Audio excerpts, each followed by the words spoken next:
classification of the hyperspectral datasets are the pixel or subpixel based.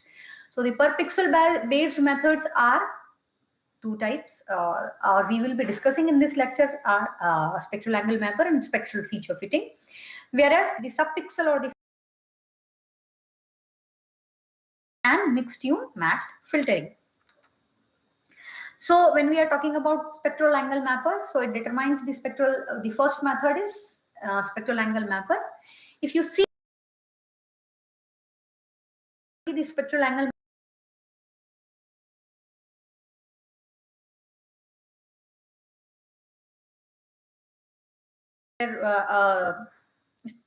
pixel spectrum of each and every image what we are calculating, and a target spectrum what we have given. So what this algorithm actually does, it calculates the cosine inverse angle between the two spectra, and whenever the angle or cos inverse 0 is that the value is 1, whenever the angle is 0, so it is the perfectly matched.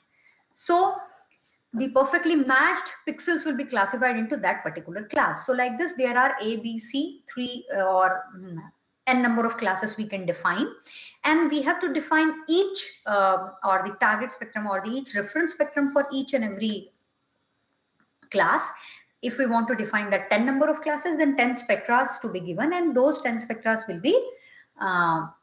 be used or will be used for the classification, and they can be rendered. And the pixels, all the pixels which are present in the images will be classified according to that.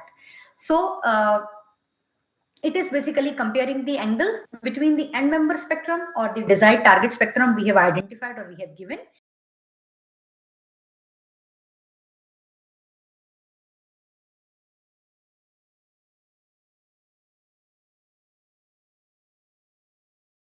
Particular class where the match is maximum or the angle is the smaller is the angle between these two spectrum.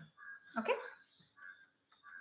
Now the second comes the spectral feature fitting. So it basically does the spectral feature fitting, as the name says, the spectral feature or the absorption feature which is present for in that particular spectrum, that characteristic of that particular material or the mineral will be used in such a way that it the compares the fit or it fits the reference spectrum to the each and every pixel spectrum of the image using the least square techniques, and wherever this fit is minimum or very less, then it will be calculated, and wherever the fit is best and the RMS value is minimum, those pixels which has got the maximum fit or maximum values of SFF score and the minimum values of RMS error are the correctly classified pixels for that particular class, and those will be attend to those particular classes. Now it says that it is basically absorption or the feature based methodology it is using, spectral feature fitting. So we are using the continuum removed spectra in which the absorption feature which is present is very correctly or beautifully enhanced. So we will select those spectral regions which are characteristics for that particular absorption material or the features.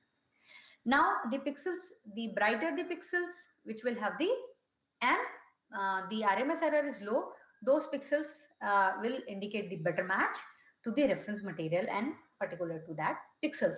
So like this, spectral angle mapper is calculating the angle. Here we are doing or we are comparing the best fit using the least square technique. So these are the two basic techniques, per pixel techniques, what we are using for the mapping of the pixels in the hyperspectral data set. Now when we talk about the subpixels, so linear spectral unmixing. So the mixing can be linear or non-linear. So right now we are talking about the linear spectral unmixing algorithms. See, as you know, whenever we are taking or seeing the material spectrum, the spectrum is the mixture of the material present on the earth. For example, if you see over here, this is the one pixel. It has got A, B and C, three materials.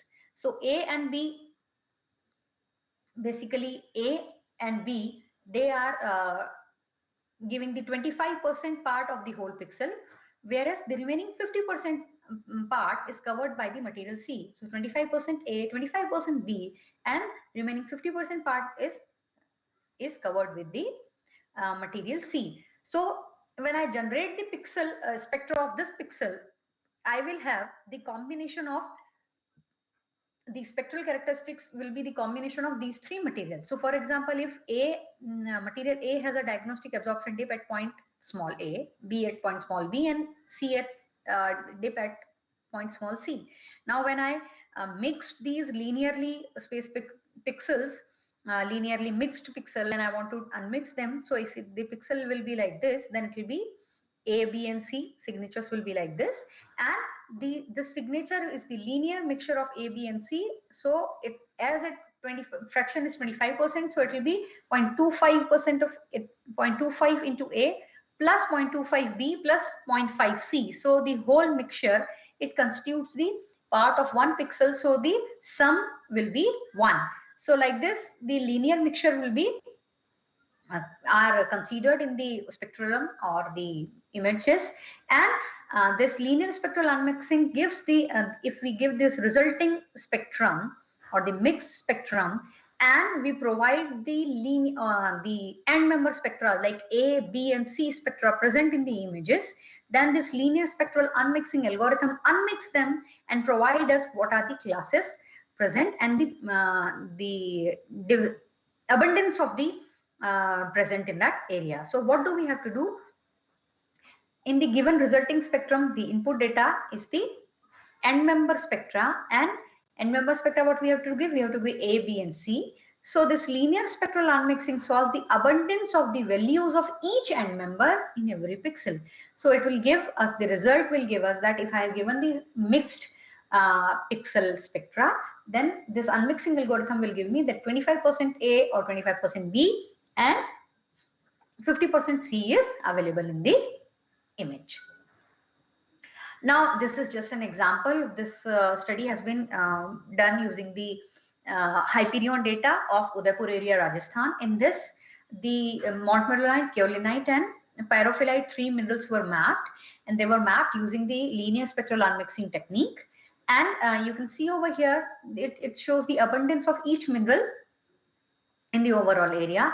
The pixels which are appearing bright are basically, they belong to some other class, maybe water or settlement.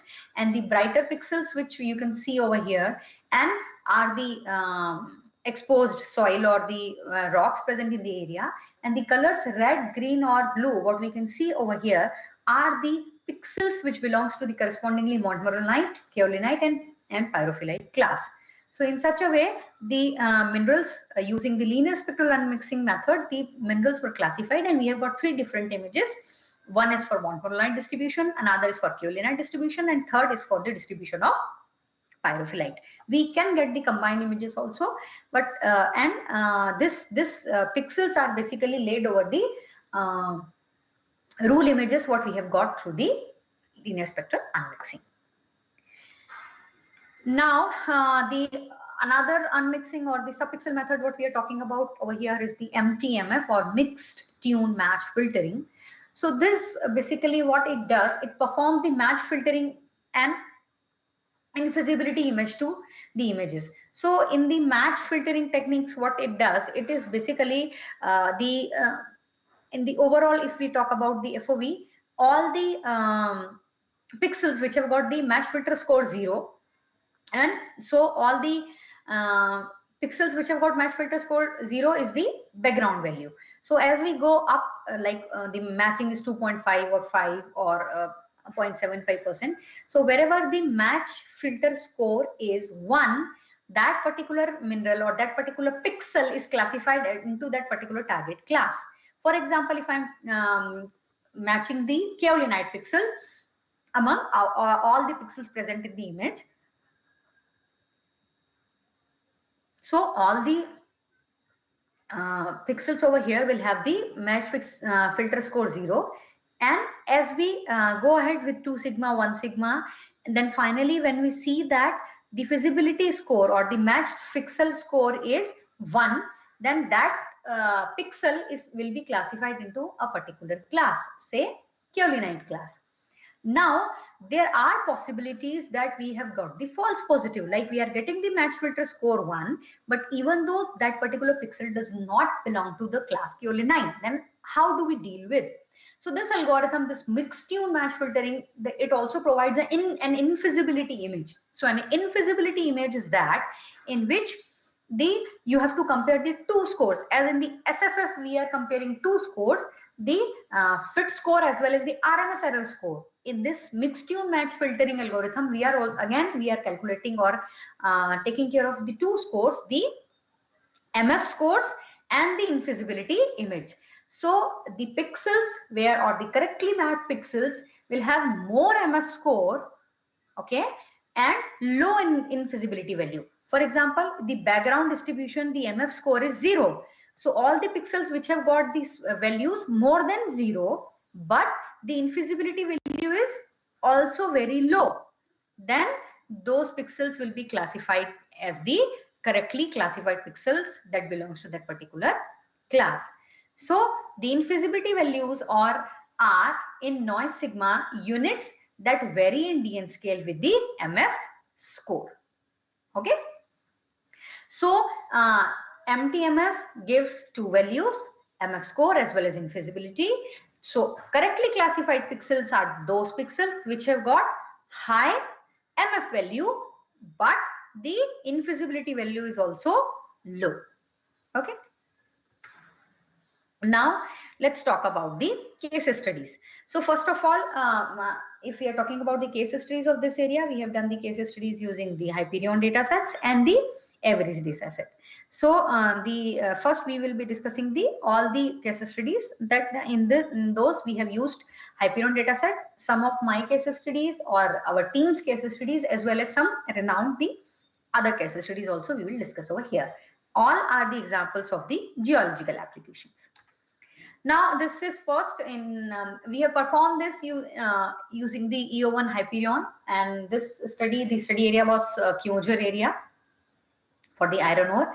So the basic steps, as I have already discussed, the same steps were performed.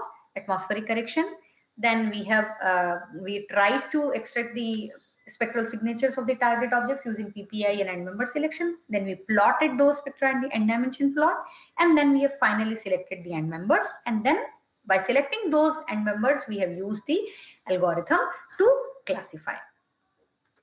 So this, if you can see over here, the black one is the radiance image, or the image what we have got before the correction of the atmosphere. And now after the atmospheric correction has been done, this was the spectra of vegetation.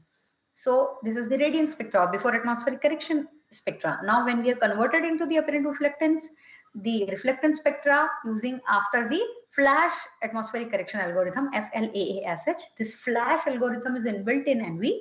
You can use this flash algorithm for the average data set also. But nowadays we are getting all the products which are atmospherically corrected also. As we are talking about Hyperion, that is also available. If you talk about average is also available, atmospherically corrected product. The Prisma data also, the atmospherically corrected product is now available. So what will you do? This is the general spectra. In this spectrum, what will you do? You will just see that it is a typical vegetation spectral characteristics where there is a dip at green, and after that in the red infrared region, very high reflectance, and then again dip. So this reflectance spectra of a vegetation, it generated from the Hyperion 1 pixel or pixels of the vegetation spectra. It is more or less look like the book spectra of vegetation what we get in the textbooks. So the atmospheric correction, this process has been done. This image or the spectra what we are getting like this in the black color, what we can see are now we are able to see all the spectrum in the wavelength domains, and all are the reflectance spectra. Now we will try to see or match these reflectance spectra with the lab spectra or the field spectra what we have taken, and those will be used as the spectra will be matched with the spectra what we are able to see from the image. Now the white spectrum what you can see over here is the library plot or the library spectra of hematite, and this hematite spectra at around 900, this dip what we can see is the dip of the hematite or presence of the iron. The same dip you can see over here at 900 am using the image spectra also. This image spectra is pinkish red, is red in color, you can see over here. So this absorption dip, what you can see over here is around 900 is the, because it is presence of Fe, and it says the presence of iron. The field spectra, what we have taken, we have used the HD field spectroradiometer. The spectral, we have resampled this HD spectrum to the same sampling interval as the Hyperion has at 10 nanometer, and then we have compared both the spectra. Now the field spectrum has the noise at around 1.4 and 1.9 nanometer, and those two noise bands are present because of the atmospheric water absorption bands. But the dip in which we are interested is this dip, which is the characteristics of iron, because all the transition elements in this because of the electronic transitions at 0.9 or 900 nanometer or 0.9 micrometers. Now these are the other classes what we have found in the Hyperion: the vegetation, alluvium, hematite ore spectra, what I have already shown you in detail, this green color one, and the overburden spectra. So we try to classify the classes, and this image you can see over here, this we have used mixed tune match filtering results. In this, the iron ore mines are classified as the red colors, whereas the mines or the overburden or the open cast mine dumps, you can see over here, are identified or classified into the yellow color. This all has been done using the Hyperion dataset. Now next is the mineral mapping using the spaceborne or the field investigation in the southeastern parts of the Rajasthan. Now you can see over here, the first bad column removal has been done. You can see there's a bad column, this black color, which is appearing over here, and the pixel values are also 0. So we have removed it. Some radiometric correction has been applied, and this column, what black line drop was there, has been removed. After that, the atmospheric correction has been taken care. You can see before and after atmospheric correction. Again, the spectral characteristics can be seen. Just to check the spectral correction has been done properly, we have used the vegetation spectra. We have just shown the vegetation spectra over here. Then after that, the data reduction techniques has been taken place, as we have discussed, the MNF, PCA and ICA. For this study, we have used MNF, and you can see over here, there are different bands of MNF. I have just put the screenshot over here, band 1, 2, which has got the data set available, or the data is available in that. But as we are increasing the number of bands, the data is full of noise. You can see over here, band number 20 is fully noisy. And you can see over here, using this eigenvalue and eigennumber plot also, that around band number 15, the notch is there.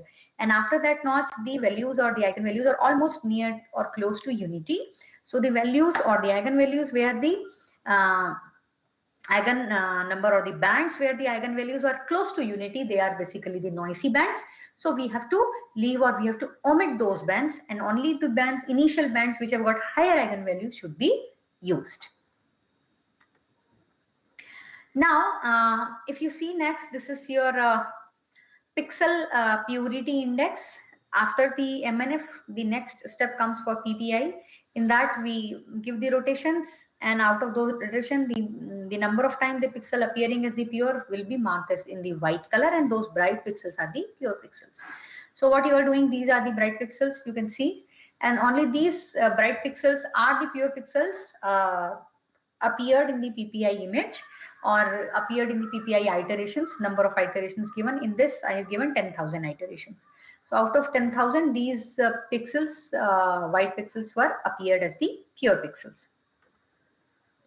Now out of that, we have, after the PPI, we have tried to identify the end members. These end members were selected. These are the library spectra of the corresponding end members. The end members were elite, dolomite, goethite and montmorillonite. So these end members were selected. These end members were classified using the spectral angle mapper algorithm over here, and you can see the distribution of these end members in this Hyperion strip. Now this is the another study. What you can see over here, this is the identification and the characterization of the hydrothermally altered mineral in the Hyperion image again. So this you can see over here, this is the strip of the Hyperion, and we have tried to classify the pixels into the phlogopite, montmorillonite, lizardite, dolomite and clinochlore. all this till the end member selection, the procedures what we have followed in the previous two studies is same. So after that we have selected this 5 end members, and all the spectra of all those 5 end members are over here. The spectra you can see in the blue color is the spectra what we have obtained from the image. The black color spectra is from the USGS library, and the red color spectra what we have collected from the field. So field, image and standard library, three spectra we have compared over here, and we have compared for each and every image. So for this Fe2 plus, we can see over here this is the band, and there is for dolomite the absorption dip at 2.3. That 2.3 absorption dip is also present. Because of that Mg before 2.2 Mg2 there is a stretch 2 plus that is also available over here.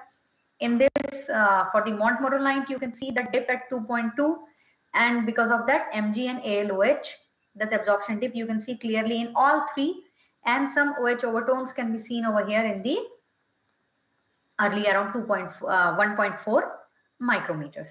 Same HOH stretch can be seen at 2000, and the other, because of the presence of Mg2 plus, you can see the absorption dip close to the 2.3.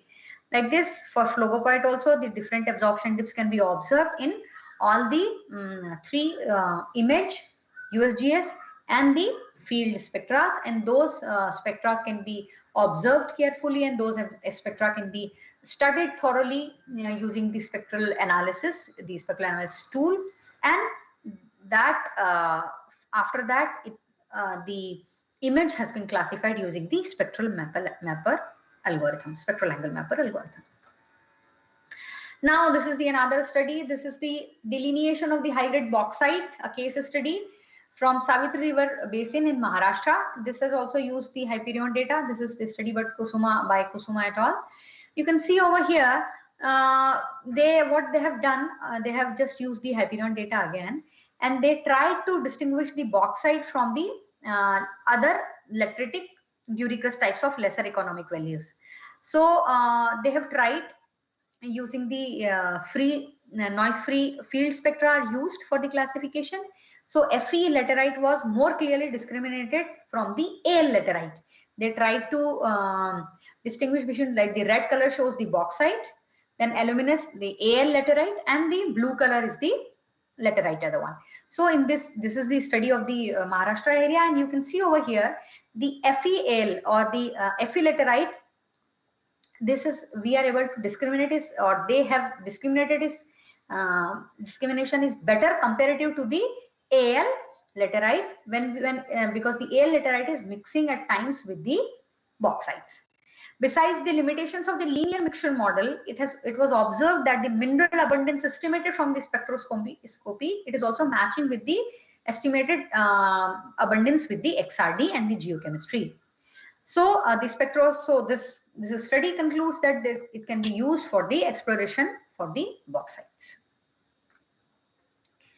Now the other study, this is the hyperspectral analysis for the mapping around the Rampura Agucha Rajasthan area. In this only 3 dominant classes has been taken care: the hematite, pyrrhotite and montmorillonite. You can see over here the field as well as the image spectra.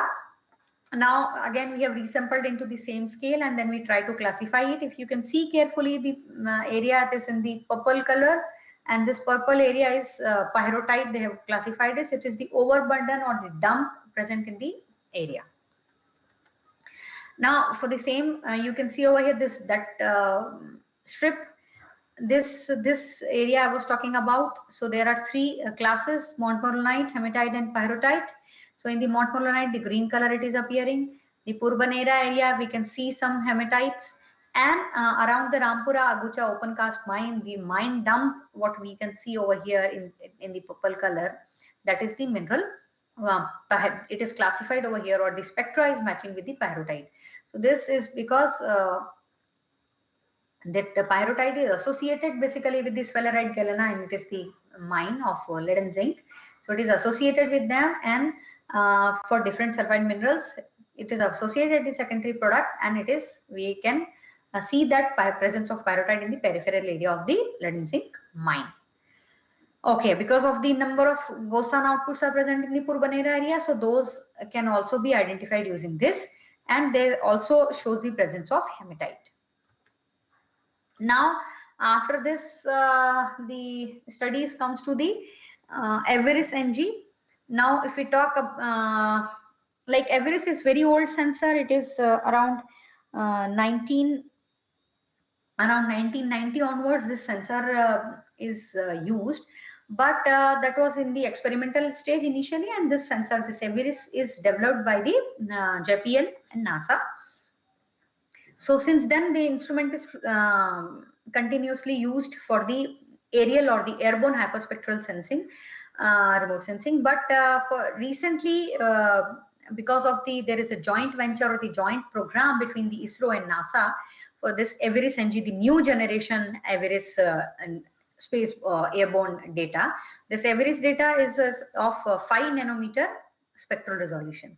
So this there are different study areas of different thematic importance has been selected, and because of this joint venture, the IIRS sensor was here in India, and it has been flown to some of the area, and few some geological sites we have also provided. So I am showing you some initial results or some few results of the area of the Rajasthan, where we have just we have got the IIRS strips of these areas. So this is of some Jajpur area, then Udaipur, this Zawar block, and this is of the Bhukia area, Umra area, and Purbanera area, and Jajpur area. So these are the areas we have given as of economic importance, geological importance, and we went to the field and in situ at the time of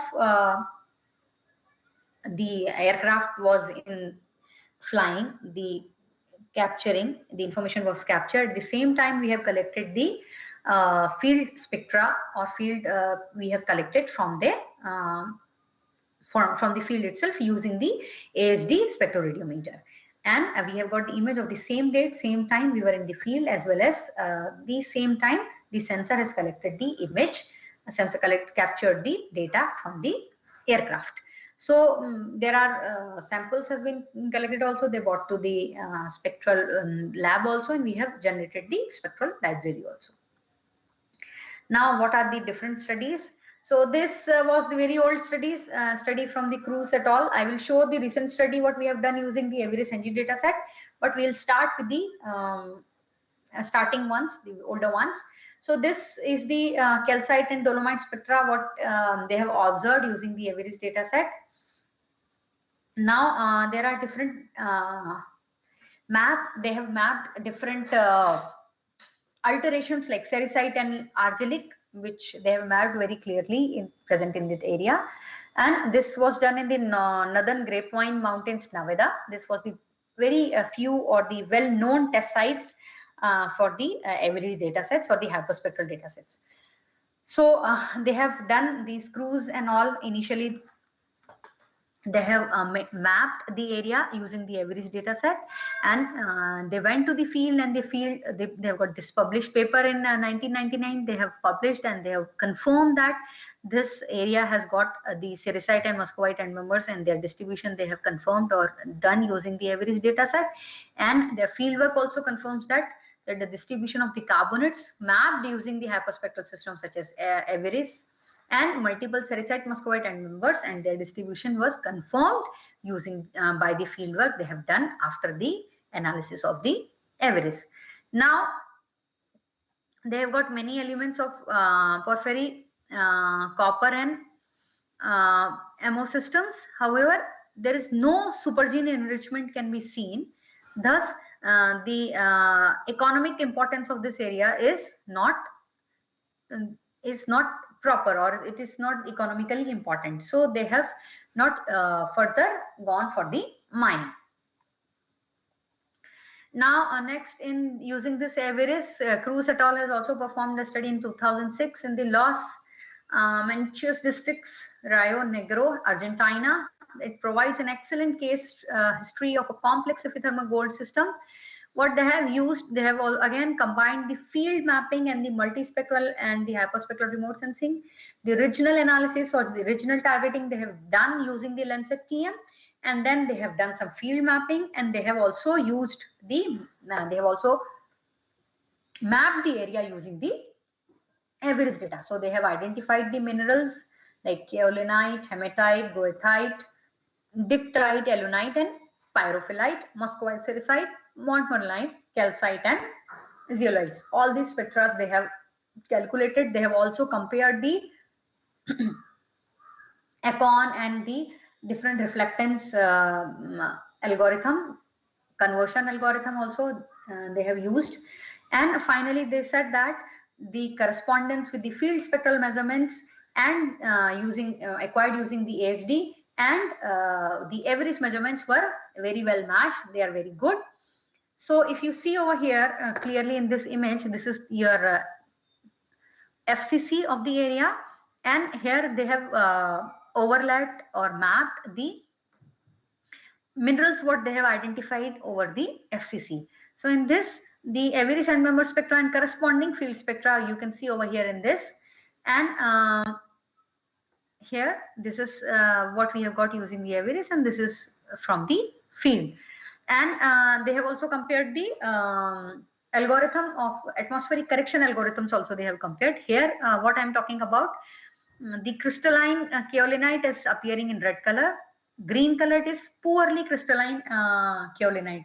So you can see the doubly dip at 2.2 is the characteristic of the kaolinite. So where it is clearly crystalline, we can see that doubly dip clearly, whereas where the kaolinite is not crystallized properly or which is poorly crystalline is showing the that absorption dip at 2.2. The doubly dip is not very prominent.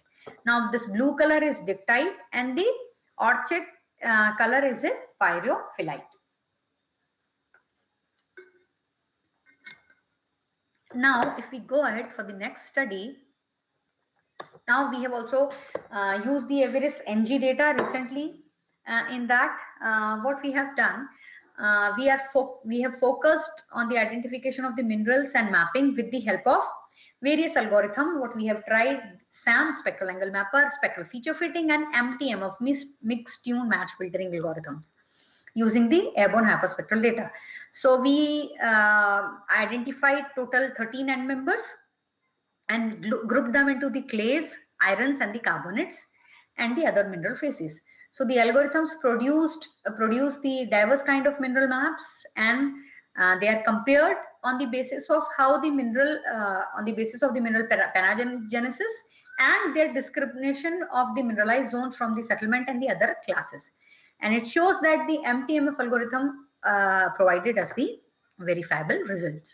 Now you can see over here, these are the different classes, these are the different maps present. So this is using SAM, this is using SFF, this is MTMF and FCC. So what we have observed, what we have seen, that the abundances of the different minerals, what we can see in the overall images, the representation and the mixed signature, that the zoomed area, what we can see over here is the mixed signatures. And what we have observed, that the SAM and SFF and other algorithms with reference to the settlement, they are mixing with the chaosmectite, whereas the MTMF, it is clearly classifying, or the classification or the mixing of the settlement with the material is very, very less. It is correctly classifying, it is not mixing that particular area into the settlement, whereas the other algorithm are mixing the mineral class into the settlement classes. Now again, the mapping of the minerals using the IIRS NG data. This is of the Umra area, Rajasthan. This study is also performed by us. In this, we have identified these minerals, these spectra like jarosite and the goethite. You can see over here. In this, there are spectra of goethite and jarosite. You can see that red is USGS, black is your image spectra, and blue is the field spectra. So over here you can see that this is the area where we have got the rock phosphate zone. So the encircled area you can see over here is the Mattoon, the open cast mine present in that area. So that Mattoon mine is the basically rock phosphate mine. So if you see that green color or the sea green color, the classified fluorescent green color, what we can see, we went there into the in the field, and we have collected some field spectra from the Mattoon mine. And what we tried to see the matching of that field spectra from over in the overall image. So we have done the field visit in this established Mattoon mine, where we are getting the pure open surface spectra. So we have collected the spectrum from here, the field spectrum, and then we have matched this field spectrum in the image spectrum from the spectra what we have generated from the IIRS data set. So the match was more than 85%, 85-90% match was there. Now, after that, what we have done, we have tried to see the similar class present in all over the image using the different image processing algorithm. So we have tried using the this result over here. It's shown the classified images what we have seen using this spectral angle mapper algorithm. So in this, the spectra we have collected from field and matched with the spectrum of image. We have tried to classify that twice. One with the field spectra what we have collected was resampled to the same scale, the sampling interval made same as the IIRS over here, the IIRS data, and then we try to classify the whole IIRS scene using that field data set. Then after that, we try to classify the spectra from the same point from where we have collected the field. From the same point we have collected the spectra from the image, and that from the image spectra we try to classify from the whole image. So like that we have got two images, and the common areas what we have observed after classifying them, that there are few more areas occurred as the rock phosphate or the rock phosphate mine over here. You can see this, which are appearing in little fluorescent green color. So these area has been classified as the rock phosphate, and when we verified them, verified these areas into the field, what we have found that these fluorescent green areas are the areas which were also excavated for the rock phosphate, but the content is not sufficient so that it can be mined economically. So these are the the open quarries, what I can say, present in these areas, in those areas which were used, which were also like excavated for the rock phosphate only. But because of the percentage of the rock phosphate is comparatively less than that, so these were not further economically important, or this is not economically viable for all the companies who want to do the exploration over here. So like this, using this spectral characteristics of the material, what we have used, what we have collected, or the end member what we have collected in the field, and the end member what we have identified from the image, both results both gives us the common areas or the common some other areas other than the established mine over in the image, which has got the similar concentration. So this shows that using the spectroscopy, or if we verify it at some area, then it can be extrapolated into the bigger areas. Now these are the end member spectra what we have collected from the IIRS. These are the three end members I have shown over here.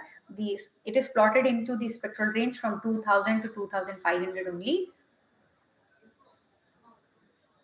The spectra collections for talc, dolomite and calcite, three spectra were there. So you can see clearly all three are collected from the IIRS image itself.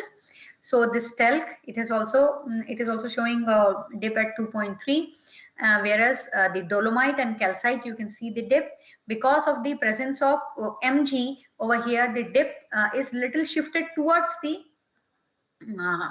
towards the shorter wavelength, whereas in the calcite, the dip is at 2.3, around 2.32 or so. So like this, the spectra, the spectral characteristics or the spectral absorption dip of the particular mineral can be seen clearly and very nicely identified using the IIRS data as compared to the Hyperion data. The signal to noise ratio of Hyperion data is very low, whereas the IIRS gives us very good signal to noise ratio, and because of that, the classification using the IIRS data is very much possible, and it gives us the good result, and the spectral characteristics can be of the materials present on the surface can be identified better or clearly from the IIRS data set. Now this is another example. In this we have tried to identify the material.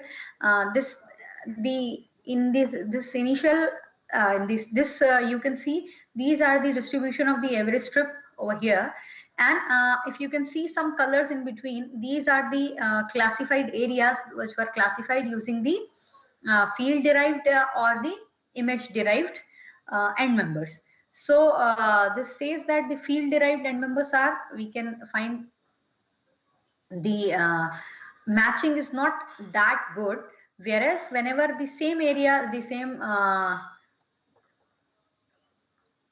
those field derived points or the locations, when we have generated the spectrum of when we try to, or from the same point when we collected the spectrum from the image itself, then the matching is better because of the all the factor, like the pixel size of the field is very small, whereas when you are talking about the image, it is around 8 meter by 8 meter pixels. So the spectra what we are collecting from 8 meter by 8 meter in the image itself, from the same points or the same locations where we are getting this, from where we have collected the field spectra, the match or the distribution or the matches with the pixel spectra from the image is better.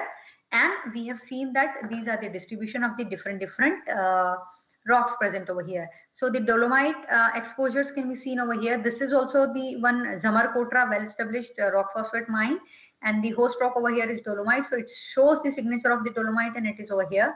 Then on the periphery, the chlorite is also present. Then at some part, the talc is also there, but very less, and it is somehow mixing with the calcite because of that absorption dip present in that. And this calcite and dolomite, this mine, what you can see over here, the marble mine, that are also very clearly classified in both the imageries. So this is the study what we have performed using the IIRS data set.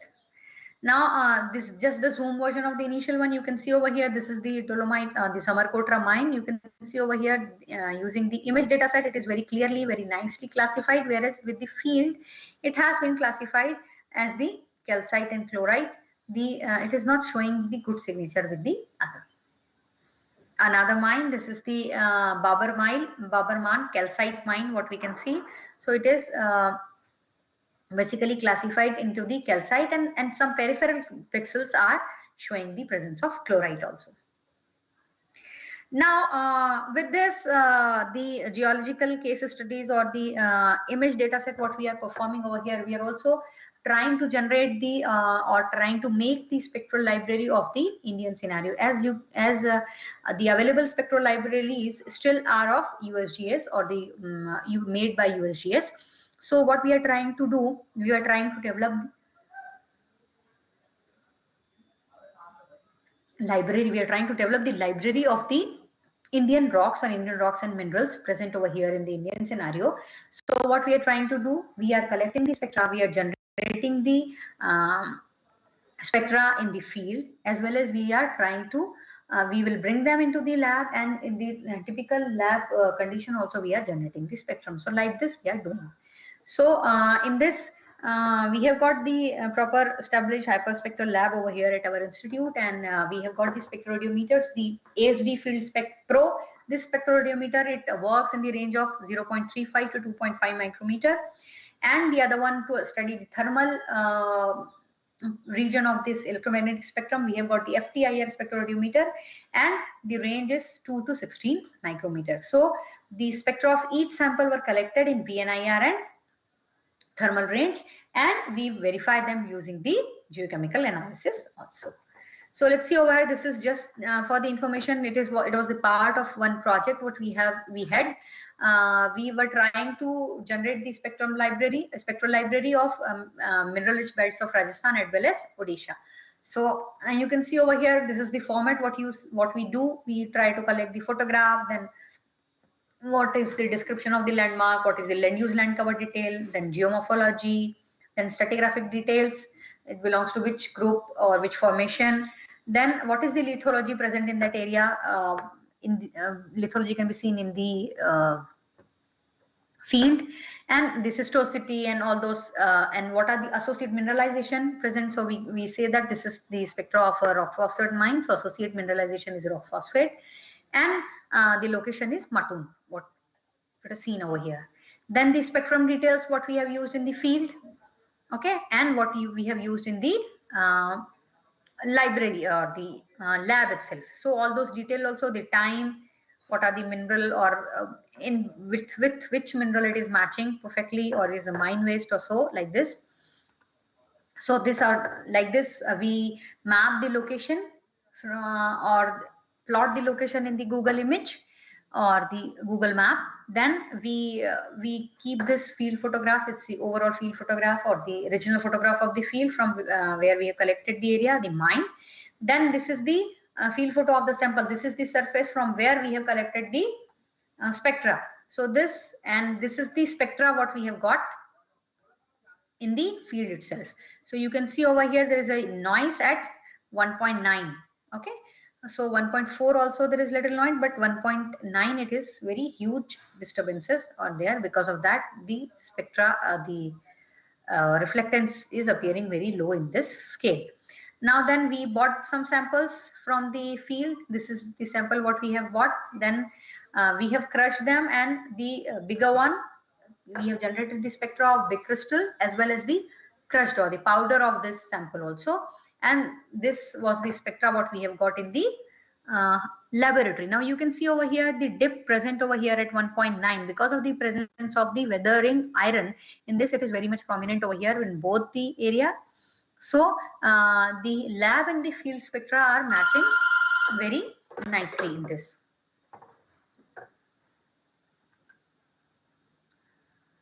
Now this is the another example. Here you can see the field sample, and this is also the field sample. This is the field sample what we have collected, and this is the rock sample what we have collected from the field. This is the field spectra, rock sample in the lab, and the spectrum in the lab. Here it is also the field photo, then spectrum what we can see in the field, then rock sample and the spectra in the lab. So this what you can see over here, the dip at around 9, that is also there, 0.9. Then another dip at 2.2. This 2.2 dip is also there because of the presence of clays. So all these spectral characteristics are matching nicely. Now these are some other examples what the spectra what we have generated from the field, collected from the field. You can see this is the goethite plus kaolinite. The mineral what we have or the sample what we have collected, it has got mixture of goethite and kaolinite. So this is the goethite, we can see over here, FeOOH, then kaolinite. So you can see the spectral characteristics of both the minerals. Goethite at this FeOH, because of that the spectra present at the dip present at 0.9 is there. Whereas when we talk about kaolinite, the dip as 2.2 is also present. So this has got two distinct characteristics, absorption dip of goethite and kaolinite. So we can say that this is the mixture of two minerals, goethite and kaolinite. This is the montmorillonite spectra, then pure kaolinite. Over here you can see the dip and the characteristics, 1.4 because of the HOH and 2.2 because of the presence of clay. Then hematite also. So like this, different spectral profiles we do, and we try to correlate with the data set. Now this is the malachite. We can see over here, you can see that malachite stain in this sample. Now we try to collect the spectra of this malachite. This is the spectra what we have got. This is in the thermal region also, the spectra what you can see over here. And as I have already told you that we are also trying to establish the presence of the material or the mineral present in the area with the, we are trying to match them, or we are trying to establish that using the geochemical or XRD analysis also. So this XRD analysis also shows the peak of the malachite when we have done the XRD of this sample. So like this, the work is going on, and that's it. So these are all the case studies, or these are all the studies what we are doing using the different Hyperion sensors and different ground or the field spectroradiometers. So now forum is open for the questions. You can ask, please. Thank you.